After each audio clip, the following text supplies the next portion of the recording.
Hello class 11th। आज हम class 11th R D Sharma exercise 1.2 के क्वेश्चन नंबर 5 को डिस्कस करते हैं। Right the set of all vowels in English alphabet which preceded Q. देखो consonant और वोवल्स, तो हमें कह रहा है क्यू से पहले जितने भी वोवल्स हैं उनका सेट बनाओ। तो हमने कहा ए बी सी डी लिख लेते हैं पहले, A B C D E F G H I J K L M N O P और क्यू। उसने कहा विच प्रीसीड क्यू, क्यू से पहले होने चाहिए, तो क्यू नहीं होगा। अब इनके अंदर जो तुम्हारे वोवल्स हैं, तो अब आप कहोगे सर वोवल्स और कॉन्सोनेंट में, तो वोवल्स तो क्यू से पहले चेक कर लो ना, ए ई आई और ओ और यू यही तो होते हैं। मैंने कहा हाँ, ये तो सारे आगे लगते हैं। बोला ए भी आ गया, ई भी आ गया, आई भी आ गया, ओ भी आ गया, नहीं आया, यू नहीं आया ना, P Q R S T U, हाँ लास्ट में आता। तो इसके अंदर जो सेट में कौन कौन एलिमेंट आएगा, ए आएगा, ई आएगा, आई आएगा और ओ आएगा। ये चार ही वोवल्स आएंगे। भाई वोवल्स तो पता होंगे ना तुम्हारे को। अब तुम चाहो तो इनको स्मॉल लेटर से रिप्रेजेंट करो या फिर कैपिटल लेटर से, एक ही बात है, ठीक है ना। तो ये चार लेटर ही अल्फाबेट्स ही आने वाले हैं। तो this is the set all vowels in English alphabet which preceded Q, Q से पहले वाले जितने भी वोवल्स हैं वो सब आ गए। क्लियर है। क्वेश्चन नंबर 6 देखो, write the set of all positive integers whose cube is odd. सारे पॉजिटिव इंटीजर बताने जिनकी क्यूब क्या है, ओड है। तो भाई ओड क्यूब किन की होती है, जो क्यूब, भाई जो नंबर ओड होंगे उनकी क्यूब भी ओड होगी। जैसे 1 की क्यूब कितनी होगी 1, 3 की क्यूब 27, 5 की क्यूब 125। फिर ऐसे तुम 7 की क्यूब लिखोगे, 9 की क्यूब लिखोगे। तो हमारे को क्या करना है, ओड नंबर्स की क्यूब लिखनी है और उनका एक सेट बना देना है। Write the set of all positive integers whose cube is odd. तो ऐसे कौन से इंटीजर है जिनकी ओड क्यूब होती है वो बताइए। तो मैं यहाँ पे इनके 7 का क्यूब 343 लिख देता हूँ, और 9 का क्यूब कितना होता है भाई, 9 9 जा 81 इंटू 9, 9 9 जा 81 इंटू 9 कर लेते हैं तो 729 हो जाएगा। हाँ, अब आप बोलोगे सर ये सारे नंबर्स लेने हैं, कौन कौन लेने हैं, 1 लेना है, 3 लेना है, 5 लेना है, 7 लेना है, 9 लेना है, ऐसे करते करते इनफाइनाइट तक। These are positive integers. अब हमें इनको ऐसे नहीं लिखेंगे ना, थोड़ा अच्छे तरीके से लिखेंगे। हम इनको कहेंगे देखो भाई ओड नंबर्स कैसे होते हैं, अरे ओड नंबर्स कैसे होते हैं। तो आप बोलोगे सर देखो ओड नंबर्स 2n+1 की फॉर्म में होते हैं, हाँ है ना, है ना, 1 नहीं होगा उसमें, 2n+1 की फॉर्म में हो गए।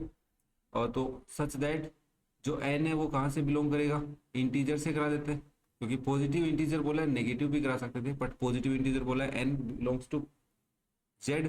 और साथ में क्या लिख दोगे, n की value greater than equals to किससे होनी चाहिए, 0 से होनी चाहिए, मतलब पॉजिटिव हो गए, 2n+1। ओके, क्या बात क्लियर है। Set of all positive integers whose cube is odd, जिनकी क्यूब क्या है, ओड है।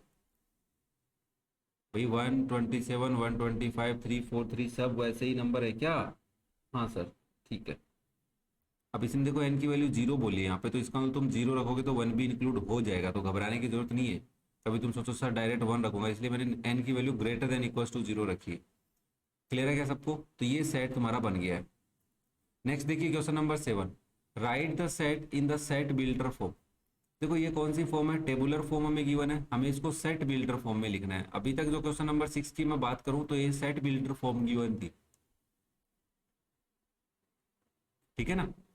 ना इसको कैसे करेंगे सर, देखो न्यूमरेटर को देखो 1 2 3 4 5 6 7, मतलब इतने ही नंबर हैं, ज्यादा नंबर नहीं है। बट हम डिनोमिनेटर को न्यूमरेटर को इंटरकनेक्ट करके देखते हैं, 1 से 2 बना, 2 से 5 कैसे बना होगा। तो आप कहोगे 2 2 जा 4 +1 करके बना होगा। मैंने कहा ठीक है।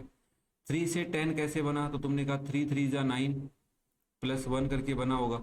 ओके, 4 4 जा 16, मतलब 3 का स्क्वायर 2 का स्क्वायर। तो आप ऐसे बोल सकते हैं सर ऊपर एक नंबर n चेंज हो रहा है और नीचे n² +1 हो रहा है। ये देख लो ना, 2 का स्क्वायर, ऐसे 4/17 को कैसे लिख सकते हो तुम, 4/17 को कैसे लिख सकते हो, 4 तो ठीक है, बट 17 को मैं लिख सकता हूँ 4 का स्क्वायर +1। हाँ, तो n/n² + 1 की फॉर्म में है। जो n है वो क्या है, नेचुरल नंबर है यहाँ पे 1 2 3 4 5 6 7। बट एक कंडीशन और है कि n की वैल्यू 7 हो सकती है, तो 7 से छोटी भी रहेगी, तो 7 और 7 से छोटी, ये तुम्हारा सेट बन गया। क्या बात क्लियर हो रही है? देखो n/n² + 1, यहाँ से हमें पैटर्न ऑब्जर्व करना है। ऐसे कोई डायरेक्ट रूल नहीं है कि तुम्हें लगेगी हम बस रट लें इसको, नहीं। पैटर्न हर बार ऑब्जर्व करना पड़ेगा, तुम्हें देखना पड़ेगा न्यूमरेटर और डिनोमिनेटर में डायरेक्ट कोई रिलेशन बन रहेगा। तो यहाँ पे बस मेरा दिमाग थोड़ा सा काम कर गया कि 1 से 2 कैसे बना, 2 से 5, 2 से 5 में थोड़ा सा काम किया, तो मैंने फिर ये याद आ गया कि ऐसे लिख सकते हैं इसको। क्लियर है? नेक्स्ट देखिए question number 8। If x is 1 2 3 and n represent any member of x, n है वो x का कोई मेंबर है, उसको रिप्रेजेंट कर रहा है। Write the following set containing all numbers represented by 4n। 4n से रिप्रेजेंट कर रहा है वो कौन कौन से नंबर है। तो हमने कहा देखो भाई, अगर n क्या है, x का कंटेंट है। x का कंटेंट कौन है, n की वैल्यू 1 है, 2 है और 3 है। ध्यान से सुनो, n क्या है तुम्हारा, 1 है, 2 है और 3 है। तो 4n से बनने वाला जो सेट होगा, right the following sets containing all numbers represent by 4n। तो 4n का मतलब है 4 इंटू 1, 4 इंटू 2, 4 इंटू 3। इस कंडीशन में 4n है तो n की वैल्यू 1 ली है तुमने यहाँ पे। जब n की वैल्यू 2 होगी तो 4 इंटू 2 होगा, n की वैल्यू 3 होगी तो 4 इंटू 3 होगा। 4 1 जा 4, 4 2 जा 8, 4 3 जा 12। तो इसमें कौन कौन सा कंटेंट हो जाएगा, 4 हो जाएगा, 8 हो जाएगा, 12 हो जाएगा। ये एक सेट बन गया है जिसमें 4n कंटेंट है।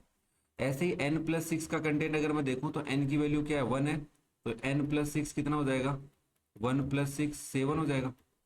ऐसे ही बच्चा n अगर 2 होता तो इसमें कंटेंट क्या बनता है, n+6 के अकॉर्डिंग 2 + 6 8 बनता। क्या बात समझ में आ रही है क्या? ठीक है। n की वैल्यू 3 ले लेते तो क्या होता, n+6 मतलब 3 + 6 9 हो जाता।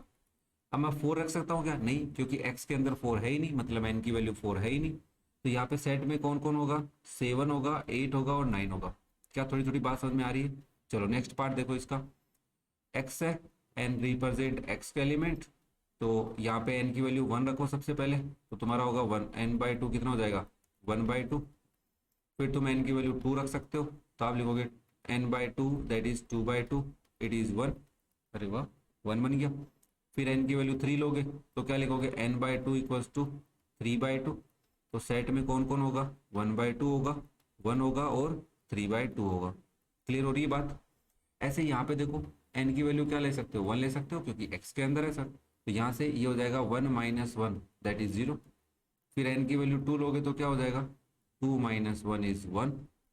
फिर n की वैल्यू 3 ले लोगे तो क्या हो जाएगा, 3 - 1 = 2। तो कौन कौन एलिमेंट रहेंगे, 0 1 एंड 2, ये 3 ही रहने वाले हैं। क्लियर हो रही है बात?